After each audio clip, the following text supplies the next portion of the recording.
Hey everyone, and welcome back to AFK Hour, your weekly rundown of everything happening in the world of UOAlive. I'm so excited to dive into this week's content with you.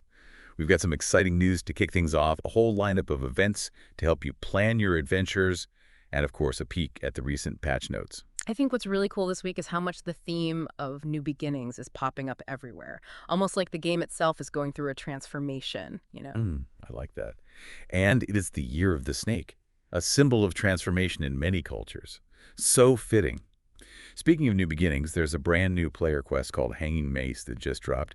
And let me tell you, it's not your average newbie quest. Definitely not. Not only is it a great way for newer players to get their bearings in UO Alive, but the reward is fantastic. A full set of LRC armor. Right. That's the newbie-friendly armor that gives you a fighting chance out there. Yeah.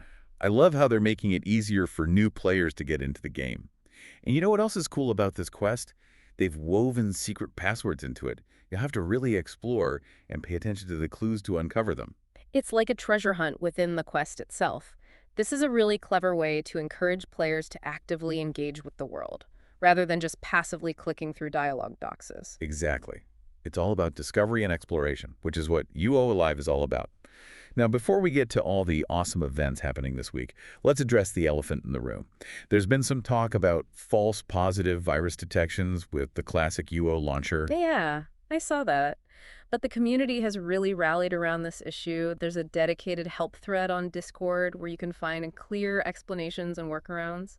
It's heartwarming to see everyone coming together to support each other. It's what makes this community so special. Okay, so now for the fun part. Are you ready for this event lineup? Hit me with it. I've got my calendar open. First up, the Abyssal Auction is back and bigger than ever. Mark your calendars for this Friday, January 31st at 7 p.m. CST. Not only has they moved to a larger location, but they're also rolling out a brand new auction system. It seems like the Abyssal Auction has really taken off, which is great to see. A new location and a revamped system suggest they're really committed to making it a smooth and engaging experience for everyone. And don't forget, it's not just about the bidding. It's a great opportunity to hang out with other players, chat, and soak in that awesome UOAlive community spirit. I love that they're emphasizing the social aspect. It's a reminder that at its heart, UO Live is all about connecting with others who share your passion for this game. Now, speaking of connecting with the community, there's another event you won't want to miss. The Vesper City Shrine dedication is happening on Saturday, February 1st at 11 a.m. It's a celebration of the new sacrifice shrine in Vesper. And they've got some exciting activities planned, like a hunt or a dungeon delve, depending on what the group is feeling. A shrine dedication? That's amazing. It really makes you feel like you're part of something bigger, like you're contributing to the history and legacy of this world. I know, right? And it's a chance to create some awesome memories with your fellow players. Speaking of community-driven initiatives, have you heard about the Flea Market Community Vendor Mall? Oh yeah, I've heard good things. Isn't it located in some really cool spot? It is. It's nestled up in the mountains of Britannia. And it's more than just your average vendor mall. They've created a really unique space that's perfect for both buying and selling. What I find fascinating is that they've made it super accessible. You can get there through public moon gates, teleport tiles, or player gates. It sounds like they've really thought about how to make this a convenient and enjoyable experience for everyone. For sure. And for all you anglers out there, don't forget that the Another Angler's Real Big Fish Challenge is still going strong. You've got until Sunday, February 9th at 11 p.m. EST to reel in the biggest catch. That ties in nicely with the whole new beginnings vibe, doesn't it?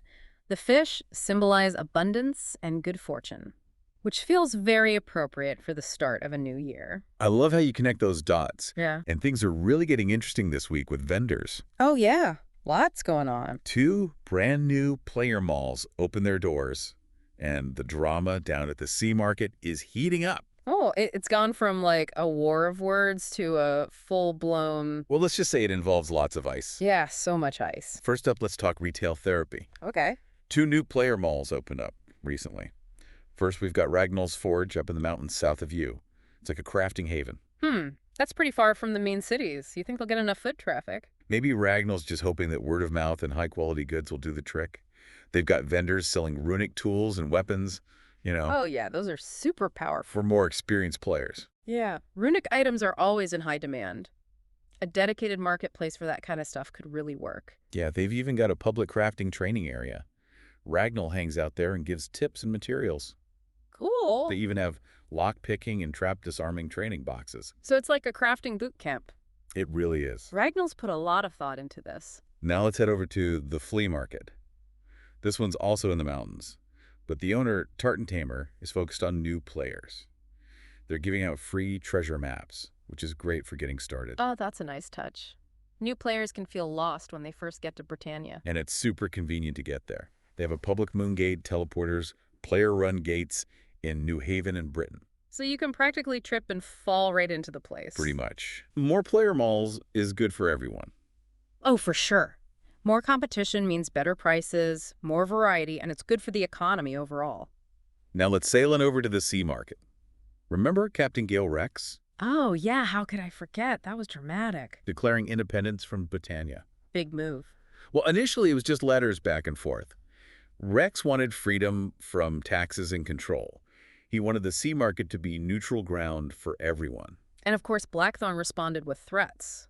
Lots of threats. Well, Blackthorn is powerful. He wants to make sure no one else gets any ideas. Right, but things have gotten a lot colder down at the sea market. They're dealing with a ton of ice elementals. Ice elementals, those are creatures of magic. They're drawn to cold places and magical instability. Wait, are you saying Blackthorn is attacking the sea market with magic? It's a popular theory. Blackthorn has powerful mages working for him. But there are other possibilities, too. Like what? Well, some people think disrupting Britannia's order has consequences. Like, imagine Britannia's magic is this big tapestry. Rex ripped a hole in it when he took the sea market. So now it's attracting monsters. Maybe. And then there's the idea that Rex is in over his head. That he didn't realize what he was getting into? Right. This is getting complicated. And remember how Rex blockaded Vesper? Well, he retreated from there. Yeah. And is now helping Cove fight off orcs. Okay. But right after Blackthorn pulled his guards out of the sea market, even more dangerous ice creatures showed up. Ice serpents and frozen water elementals. That can't be a coincidence. Right. But there is some good news. Rex is getting help from Vesper Moonglow. Even individual players are pitching in. So maybe Rex is gaining support. Maybe. So what do you think? Magical attack from Blackthorn? Natural backlash? Or plain bad luck? Or all of the above. Who knows? But this could change everything for the sea market and maybe even all of Britannia. It really could. So much is happening in UOAlive. It's amazing. It really is. Whether it's player events or official updates, there's always something new to discover. And it's all thanks to the incredible UOAlive community. They really are the heart and soul of this game. Well said. Okay, so are you ready to dive into those patch notes? I'm curious to see what they've been working on. Let's do it. I'm always up for a good patch note deep dive. There's usually some hidden gem in there. Oh, absolutely. I noticed they added the Jalam fight pits to the no encounter spawn zone list. That's a nice quality of life improvement for anyone who enjoys a good spar without having to worry about getting jumped by a rogue orc. Right. It's like they're saying, hey, go ahead and practice your PvP skills in peace. And for those of you who like to charge into battle on horseback, they fixed a bug that was preventing you from summoning 2 energy vortexes or blade spirits while mounted. That's great news for mounted mages and tamers. It was definitely a frustrating bug. It's always nice to see those little quality of life fixes make their way into the patch notes. Yeah. Okay, ready for the juicy stuff? Let's talk about the IDOC changes. These are some of the most exciting updates in this patch. I'm all ears. IDOCs are already pretty intense, so I'm curious to see what they've done to shake things up. Get this. They've reduced the completion time from 2 hours to 1 hour. That means your IDOC runs are going to be a lot more fast-paced and adrenaline pumping. Whoa. That's a huge change. I bet that's going to make teamwork and coordination even more crucial. Oh, absolutely. And to add to the intensity, they added a countdown timer to the IDOC portals. You'll need to keep a close eye on the clock. Talk about pressure. This is going to make every decision, every encounter, feel that much more critical. Now, are you ready for the real game changer? The succubus has gotten a serious makeover. If you try to attack her directly, she'll teleport you right next to her and give you a sweet kiss, which, let me tell you, doesn't sound very sweet to me. And to make matters worse, she'll also hamstring you, slowing you down considerably. That's a devious new mechanic. It completely changes the way you have to approach fighting her. No more just rushing in and hacking away. You'll have to find new strategies, new ways to outsmart her. Exactly. And as if that wasn't enough, they've also introduced these mysterious alternating mechanics called Red Death and Green Death. They haven't revealed any details about what these entail, so it's going to be up to the players to figure it out. Oh, I love a good mystery. This is going to send the theory crafters into overdrive. It's amazing how the developers can keep things fresh and exciting even after all these years. Speaking of fresh and exciting, they've made some interesting adjustments to energy vortex and blade spirit summoning. If your summons attack the succubus, you'll actually take damage yourself. That's a clever way to make you think carefully about how you use your summons. You can't just let them run wild anymore. Sounds like they're really encouraging players to be more strategic with their summoning. You'll have to really prioritize and make those summons count. Okay, before we move on to the bug fixes and other notable changes, let's take a moment to appreciate just how much depth and complexity these IDOC changes bring to the game. Absolutely. It's not just about making things harder. They're adding layers of strategy, encouraging teamwork, and rewarding players who take the time to really understand the new mechanics. Okay, now let's shift gears and talk about some of the fantastic fixes they've implemented in this patch. I know a lot of you have been frustrated with the vendor search crash, and I'm happy to report that they've finally squashed that bug. That's great news. That bug was a real pain. And it's not the only one they've addressed. They've fixed that pesky lever blocker issue in the Tomb of Kings, restored the Undertaker's staff's range, and even made those copper elemental spawns a little less frustrating. It's like they went through the list of player complaints and said, okay, let's fix all of these.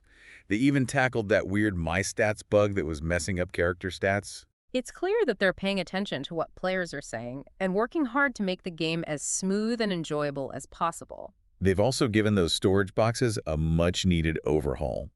You can now set your default resource removal amount from all storage boxes to any number you like. Plus, they've added blank scrolls to the new Scribe's resource box. Little things like that can make a big difference when you're trying to stay organized. Oh, for sure. Especially if you're someone like me who tends to hoard crafting materials. It's the little quality of life improvements that really enhance the overall gameplay experience. And speaking of quality of life, let's talk about housing for a minute. If you've ever dreamed of building your own home on the picturesque Isle of the Divide, now's your chance.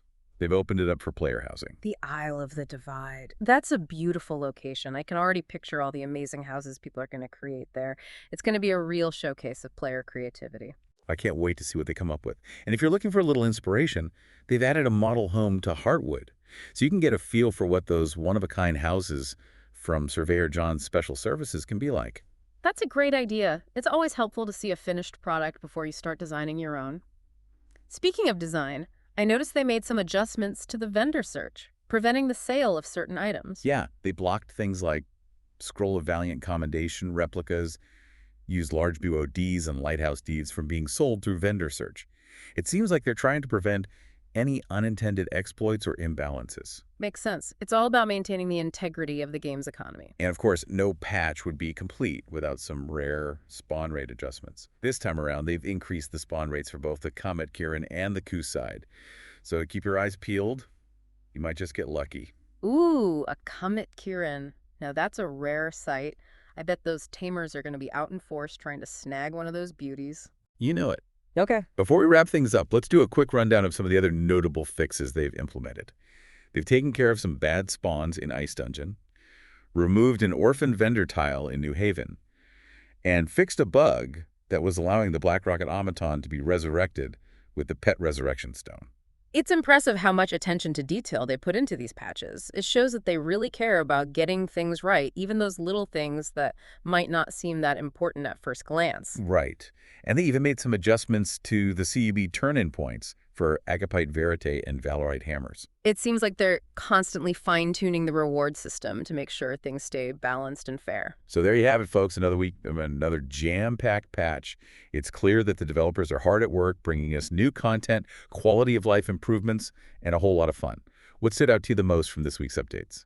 It's tough to choose, but I think those IDOC changes are the real game changer. The new mechanics, the countdown timer, the shorter completion time. It's all going to make for some seriously intense and unpredictable encounters. I can't wait to hear stories from players about their experiences in the revamped IDOC. Me too.